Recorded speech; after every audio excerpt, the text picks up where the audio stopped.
Hello, what's up mga lods? So ayan, good evening po sa ating lahat dyan.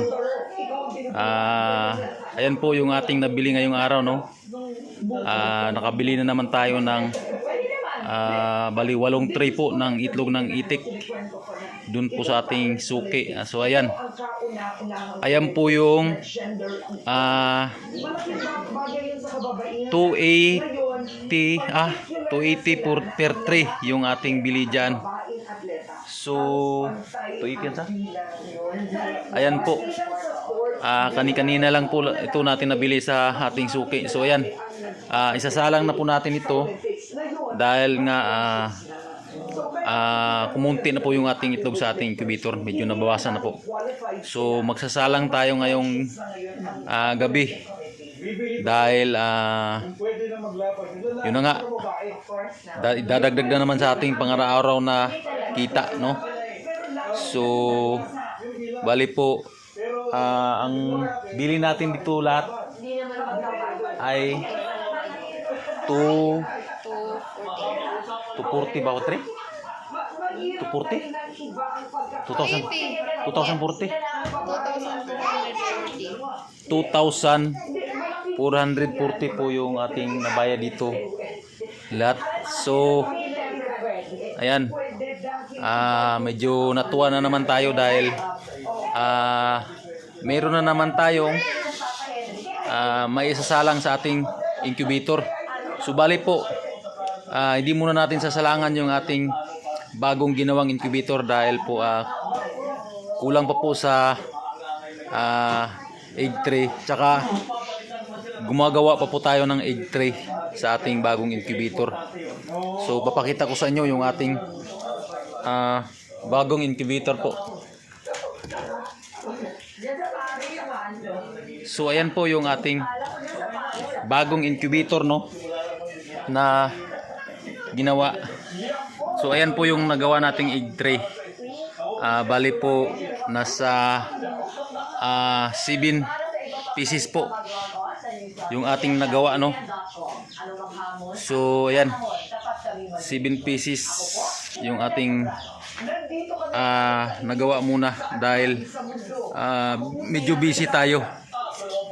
So ayan, kulang pa po ng bali 9 tray pa po yung kulang dyan dahil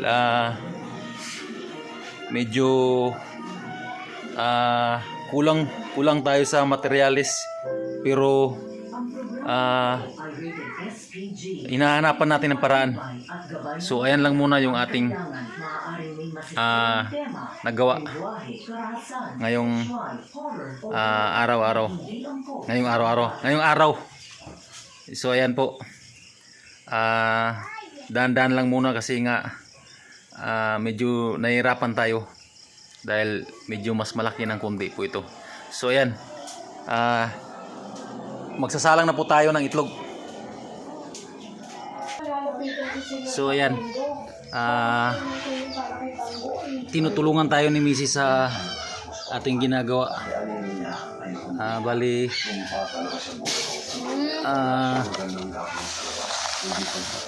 salang lang ng salang tayo upang meron tayong may supply sa ating mga balot vendor po, tsaka yung ating binibenta na pang araw-araw. So ayan, malalaki po ang ating itlog na nabili. Large size po ito, tamang-tama sa mga mahilig sa balot. So ayan po. So sa ganitong business ay hindi tayo medyo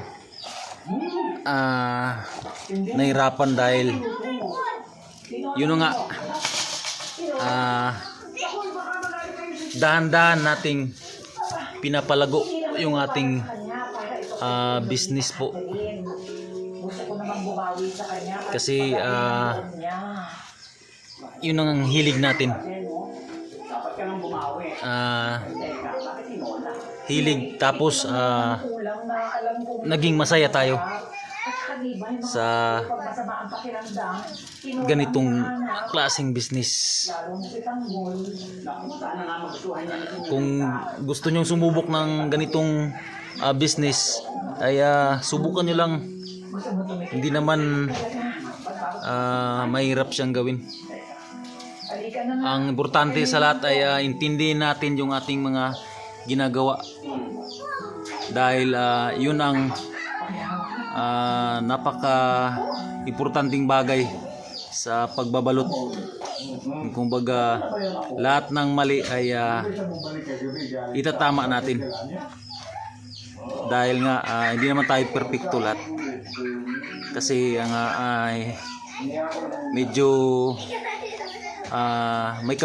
may kamalian din na nangyayari sa pagbabalot. Hindi talaga maiwasan na magkamali tayo. So ayan po yung ating isasalang ngayong araw. Bali 8 tray yung ating isasalang. So ayan, si Mrs. na muna yung ating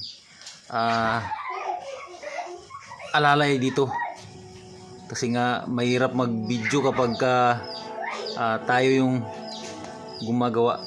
So tutulungan din natin upang bumilis yung gawain.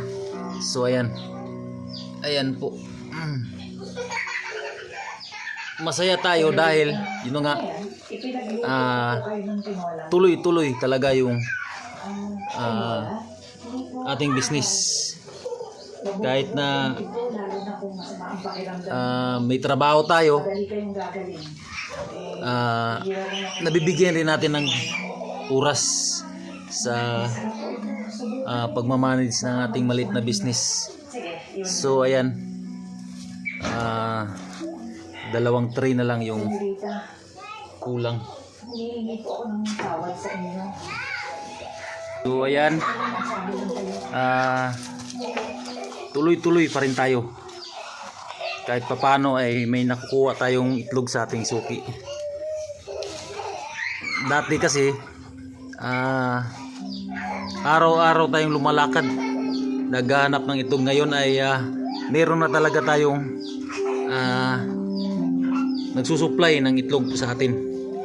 Yun ang maganda sa lahat, na sinusupplyan tayo para hindi tayo mahirapan. So sa pagsasalang pala ay hindi muna natin pinupuno yung ating egg tray. Ayan, meron siyang space upang hindi tayo mahirapan sa pagbaliktad. Pero kung punuin naman, pwede rin. Pero ito yung gusto nating style, yung kumbaga hindi siya puno, you know. So ayan, so ayan, ipapasok na po natin sa ating incubator yung ating bagong na bili ng itlog. So ayan po yung pagsalang ng ating bagong nabiling itlog. So maraming salamat po sa manonood ng ating video. So ayan, nakakatuwang tingnan po dahil ayan, kung makikita nyo, punong-puno ng itlog yung ating incubator. So maraming salamat po sa manonood ng ating video, at God bless po sa inyong lahat. Happy farming po. Sana po ay suportahan niyo po yung ating munting channel, no. So sa mga hindi pa po nakapagka-subscribe diyan ay mag-subscribe po kayo upang tuloy-tuloy yung ating ligaya. So ayan lang po sa araw na ito. God bless po. Bye-bye. Happy farming.